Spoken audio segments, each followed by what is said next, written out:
نماز تہجد، یہ وہ نفلی نماز ہے جو تمام نفلی نمازوں پر بھاری ہے۔ ایک حدیث میں جناب رسول صلی اللہ علیہ وسلم نے ارشاد فرمایا کہ فرض نمازوں کے بعد سب سے افضل نماز درمیان رات کی نماز یعنی تہجد ہے۔ دور قدیم سے اللہ تعالیٰ کے نیک بندوں کا یہ طریقہ اور شعار رہا ہے کہ انہوں نے اس نماز تہجد کو قرب الہی کا خاص ذریعہ اور وسیلہ سمجھا ہے، اور خود رسول اللہ صلی اللہ علیہ وسلم نے اس نماز کا بہت اہتمام فرمایا ہے۔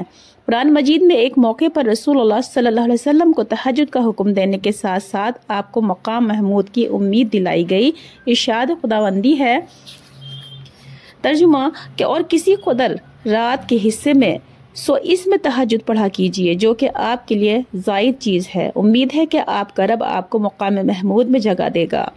مقام محمود عالم آخرت میں اور جنت میں بلند ترین مقام ہے۔ بعض مفسرین نے فرمایا کہ مقام محمود شفاعت عظمی کا مقام ہے۔ میدان حشر میں جب تمام لوگ پریشان حال ہوں گے، کوئی پیغمبر بھی نہ بول سکیں گے اور نہ ہی سفارش کی ہمت کر سکیں گے۔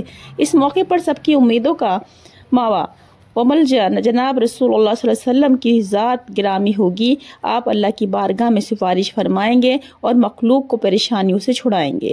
اس وقت ہر شخص کی زبان پر آپ صلی اللہ علیہ وسلم کی حمد ہوگی۔ اس آیت سے دوسری بات یہ بھی معلوم ہوئی کہ مقام محمود اور نماز تہجد میں خاص نسبت اور تعلق ہے، لہٰذا جو امتی بھی اس نماز تہجد کا اہتمام کرے گا انشاءاللہ تعالی قیامت کے دن مقام محمود میں کسی نہ کسی درجے جناب رسول اللہ صلی اللہ علیہ وسلم کی رفاقت نصیب ہوگی انشاءاللہ العزیز۔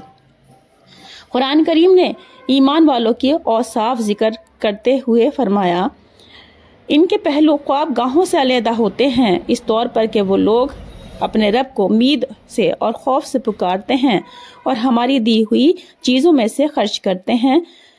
تشریح اپنے پہلو کو خواب گاہوں سے دور رکھنے والوں سے مراد جمہور مفسرین کے نزدیک نماز تہجد پڑھنے والے مومنین و مخلصین ہیں۔ مطلب یہ ہے کہ جو لوگ رات کے پرسکون وقت میں اپنی راحت و آرام چھوڑ کر اللہ رب العزت کی بارگاہ میں کھڑے ہوتے ہیں، تلاوت و استغفار وغیرہ کرتے ہیں، کیونکہ یہ اللہ کے عذاب سے ڈرتے ہیں اور اس کی رحمت اور ثواب کے امیدوار رہتے ہیں۔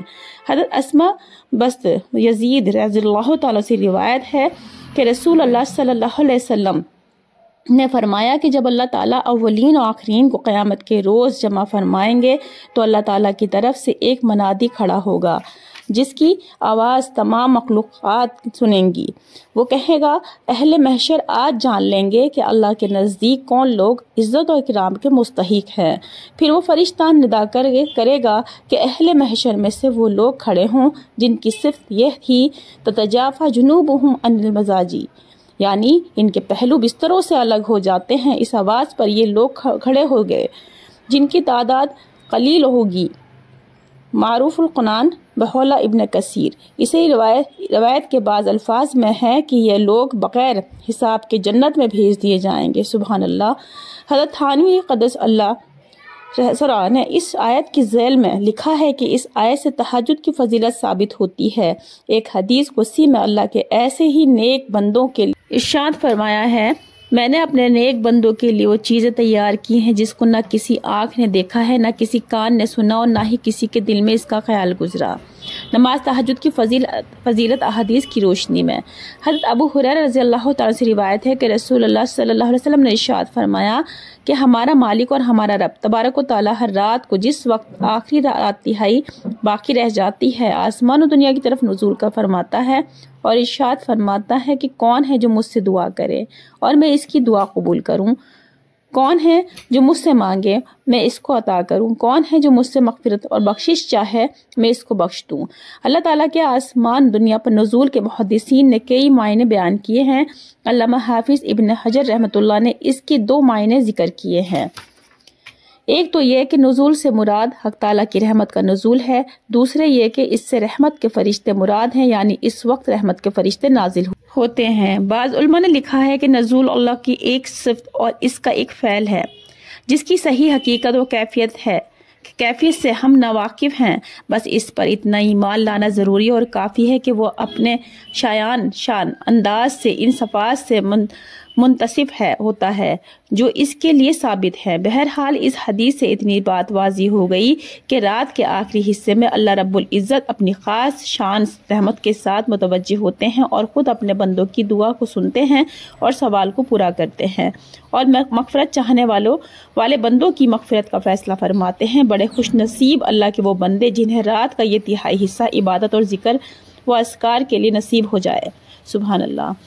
حضرت ابو امامہ رضی اللہ تعالیٰ سے روایت ہے کہ رسول اللہ صلی اللہ علیہ وسلم نے فرمایا کہ تم ضرور تہجد پڑھا کرو، کیونکہ وہ تم سے پہلے صالحین کا طریقہ اور اشعار رہا ہے اور قرب الہی کا خاص وسیلہ ہے، گناہوں کے برے اثرات کو مٹانے والی ہے اور معاصی سے روکنے والی چیز ہے۔ اس حدیث میں نماز تہجد کے 4 اہم ترین فائدے ذکر کیے گئے ہیں۔